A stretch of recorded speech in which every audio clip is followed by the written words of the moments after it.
to hear who. Why is I'm starting with you, Javier, please. No, but it's because it's Real Madrid now. Yeah, Real. It's Real Madrid we are talking about, and the way they are playing. I mean, the way they are playing. They didn't, the group stage. They didn't even drop a single point in the group stage.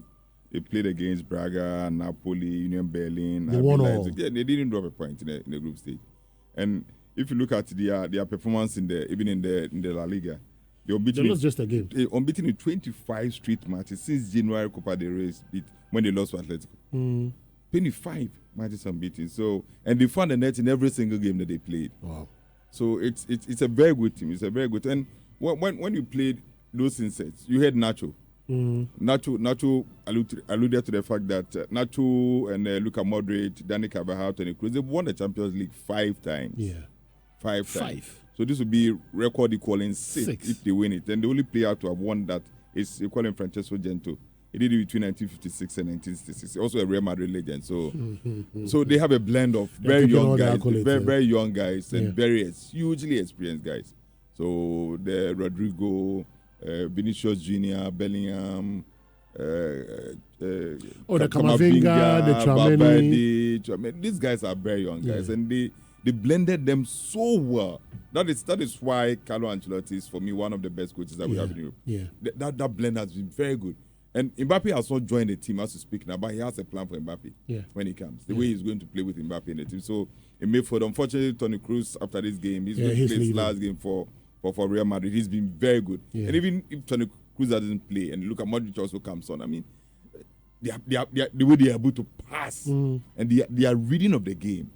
They are reading of the game and the way they are able to pass. They are technically ahead. Hugely experienced guys in midfield. Yeah. And if you go to the back, Dani Carvajal, and maybe I'm Nacho playing, even Antonio Rudiger, who for me is having one season for them. He's also very experienced, given his days at Chelsea. His commitment to games. Yes, won the Champions League at Chelsea. So it's clearly, I mean, Madrid will start our favorites. Whichever way you look at it, they will start our favorites because of the quality that they have and that excellent blend between the young guys and the matured guys or the old guys. All right, Fee, it's really going to be a difficult one for Dortmund. No two ways about that. Yeah, very, very difficult match for FC Dortmund. But there is something that I think that may be in the favor of Dortmund. First of all, is the fact that certain Thibaut Courtois is going to have his first game of the proper season in the Champions League. First game in the Champions League. Whilst he has been out injured because Andre Lunin has picked up some bag. It's a flu, and he's not going to be with the team. He'll be very disappointed. Yeah, very, very disappointed. I mean, how unlucky can you be as a goalkeeper?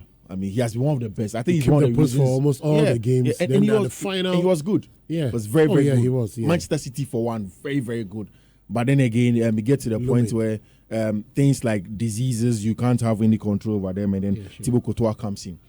One of the things that I like about this Dortmund side, so the records man was saying, Edin Terzic was part of the Dortmund team that played Real Madrid in the semi-final and reached that final in Wembley against Bayern.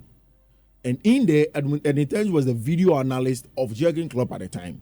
He had watched Real Madrid. He has a history. In fact, he has gone through the ranks at the team. Video analyst, technical director, and then now becoming coach. Even after technical director, he was asked to go back again. Then he brought in a coach, Marco Ressa, at the time, and then later he became the coach for FC Dortmund. In the number of years, he's also an out-and-out Dortmund manager. Now, if you've watched Dortmund this season, playing against games like Atletico de Madrid and then Paris Saint-Germain, there are two things that they've shown: character, and then the fact that if you underrate them, they'll hurt you. I think that whilst Madrid are the outright favorites, if they walk into this game thinking that, yes, we are the Los Blancos, the White Angels, and then we will beat these guys easy peasy, then you are going to be in trouble. Remember that Dortmund were in the group of death with AC Milan, with Paris Saint-Germain, with Newcastle. Let me also add that, yes, group of death, but none of these clubs have the pedigree of Real Madrid. Yeah. But it was also a difficult group for them to qualify from. They qualified a group in there as winners. They went to meet PSV Eindhoven, a relatively very easy side for them to meet in the Champions League. They went to quarterfinals. They met Atletico de Madrid. In the first league, at the Signal, at the Wanda Metropolitano, have you said the name machine? Chiva Metropolitano or something? Civitas. Over there, it was not an easy game for them. They came to the Signal Iduna, went down a couple of times, rose up and then still managed to qualify. Then they played against a certain Paris Saint-Germain side, went away to the Parc des Princes, showed their mettle, came back to the Signal Iduna, beat them by a solitary Nicolas Fulcro goal that took them to the final. So, yes, it's a Dortmund team as compared to a Real Madrid team, but it's a Dortmund team that has shown mettle, that has shown that they are willing to fight, that has shown that on any day they want to go and push in and get something for themselves. And like Edwin Terzi said in his pre-match press conference, they have a very good defense with Schlotterbeck, Ben Sabini, Matt Hummels, and Ian Matheson at the back. It's the counter-attack. My problem is, how are both teams going to play? Because Madrid, for better parts of this season, have been playing in that counter-attacking style where it's a 4-1-2-1-2. You lose possession, they find space with Rodrigo Goes and overload certain areas and hurt you. Edwin Terzi's team are literally on the same level. They attack you using Ian Matheson, Karim Adeyemi, and then Jadon Sancho. If Dortmund will have any chance, they need to work as twice or three times as hard as Real Madrid. But of course, on paper, you think Madrid. Toni Kroos must retire from club football?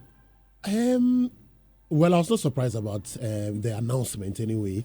How old is he now? He's 34. 34. He's 34. Or maybe you could have done one more year. Yeah, but look, how is 39. Yeah, 39. Yeah, he's almost 40, but he has not announced his retirement. Thiago Silva is also, he's going back to Fluminense in Brazil to play. Silva is around 40, right? Yes, he's close to 40. 40. Yes. Yeah, he'll be 40 in December. And Kroos 03-22